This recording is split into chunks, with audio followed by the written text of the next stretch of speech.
Fall is the busiest season for landscape photography because everything in nature is changing. There are beautiful colors everywhere, and you want to be there to photograph it at the right time. There's nothing worse than planning an expensive trip or making a weekend vacation and thinking that you're going at the right time to photograph fall, but either the leaves haven't changed yet or they've already fallen off the trees. In this video, I have 2 tools for you to use to be sure that you're getting to locations at the exact right time for peak fall foliage for your landscape photography so that you never miss a shot. Hey guys, David Johnston here. On this channel, we talk landscape photography. So if you're into that, you're in the right place. Go ahead and hit the subscribe button and ring the notification bell. So what are the 2 tools that you can use to be sure that you're getting to these locations at peak fall foliage and not miss any of the moment of fall, because you want to capture it in all of its glory? The first tool is the Smoky Mountains Fall Foliage Prediction Map. Now there are a couple differences in these tools that I'm going to get to in just a second and explain them so that you can use them together to make the best prediction on when to get there at the right time. And by the way, I'm going to be linking both of these tools below in the video description so you guys don't have to Google them yourselves. It's provided for you down below in the video description. SmokyMountains.com updates this every single time. You see this is the 2025 fall prediction map,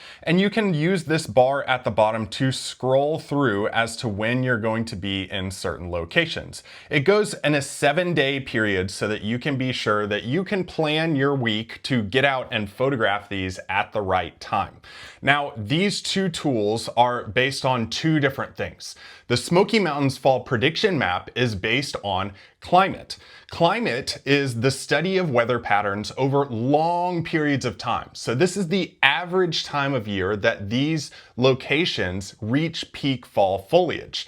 Now, the other one is slightly different that we're going to get to in just a second, and it's going to help you make the exact prediction on when to get out there based on weather. So let's say I'm going to the Smoky Mountains to photograph because that's my home park, and I can scroll over here and see that based on this prediction model, I need to get to the Smoky Mountains sometime between October 20th and 27th to reach peak foliage. It's saying that right at October 27th, it's predicted to be past peak. So I'm going to plan my trip between October 20th and 27th, and I should be at the right locations for the right peak foliage. Now, elevation has a lot to do with this when you're in these locations. So higher elevations are going to change earlier in that time frame. So in October 20th through 27th, I would probably hit higher elevations first and then work my way down the elevations as the week progresses so that I can hit those lower valleys later in the week when they're at their peak. I'll give you a few tips in just a second on where you can photograph in the Smoky Mountains too, since it is my home park and a lot of people go there. Now, it doesn't have to be just the Smoky Mountains that you're looking at. You could use this map for the Northeast, Vermont. So many states in the United States are able to use this map. Now, again, this is on climate. Climate is the study of weather patterns over long periods of time. Let's look at the other one based on weather. The second tool based on weather is on weather.gov, and it is the National Weather Service Fall Colors Report. Now, let's take a different look at this. This is for the Central Illinois area Fall Colors Report, and this is based on current conditions. What's happening right now and how can you make the best predictions on where to go? Let's say I'm going to be photographing in Missouri. I'm going to hit the Missouri link and it takes me to a different page where it gives me mainly exact times and reports on when this is actually happening.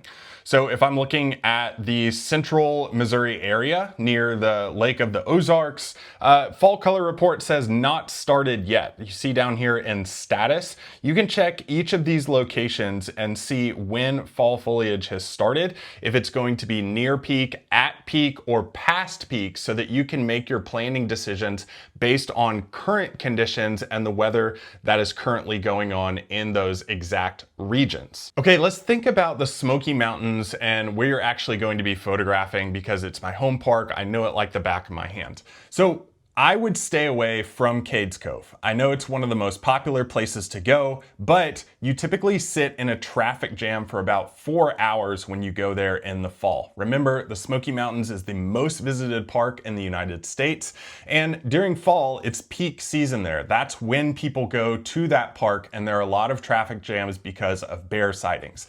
Now, if you want to go to Cades Cove, I would recommend going before sunrise. They open those gates right at sunrise to that location in the park for cars. If you're going without your car, you can actually walk beyond the gate. If you're walking into the park, you can do that at any time during the day. If you're looking for a motor trail like Cades Cove, I would recommend instead the Roaring Fork Motor Trail. This is going to be a 1-lane road similar to that of Cades Cove, but it's going to take you through more forested areas, and there are typically less crowds over in that area. Another great drive in a motor trail, it's the 2-lane road going over to the Greenbrier area to the park, is great because there are much fewer crowds over in that area, and you get those lower elevation fall color changes. So that's going to be down by mountain streams. You're photographing those scenes, so you want to plan that location later on in the timing of fall color. If you're wanting some higher elevation photography where you can overlook all that fall color and the atmosphere that happens with fog in the lower valleys of the Smoky Mountains, kind of a classic photo, you can go up to Kuohi Peak. That used to be called Klingman's Dome, but there you can have basically 360-degree views of the Smoky Mountains area. If you want to go a little bit off the beaten path, but still hike a little bit of an easy trail in the Smoky Mountains, one place you can go is the back of the Elkmont Campground. There's a little trail that goes back through there with some historic cabin locations, although the cabins got knocked down several years ago, but there are some really cool bridge photos back there, plenty of fall color to photograph during the time frame of peak foliage. Now, what do you actually need for fall color photography? Well, I highly recommend taking 2 lenses. One being the wide angle lens so that you can photograph big foregrounds in the front of the photo with some beautiful fall foliage in the background. This is great for the mountain streams of Smoky Mountains or other areas in Colorado, Vermont, the Northeast, Maine. All these locations have great opportunities for wide angle lens photography. Now, I also recommend taking a 70-200 lens. If you're looking for one, I recommend the 70-200 f4 variety of a lens just because you're photographing nature and you never really go below f4 when you're doing your aperture. The 70-200 is going to help you pinpoint small little details and get those classic scenes of compressing distances and stacking mountain peaks together like that classic Smokies photograph from Kuohi Peak. For some more detailed information on compositions and how you can get the best photos ever with those fall locations, go ahead and click on this video showing up on your screen right now and understand compositions like a pro.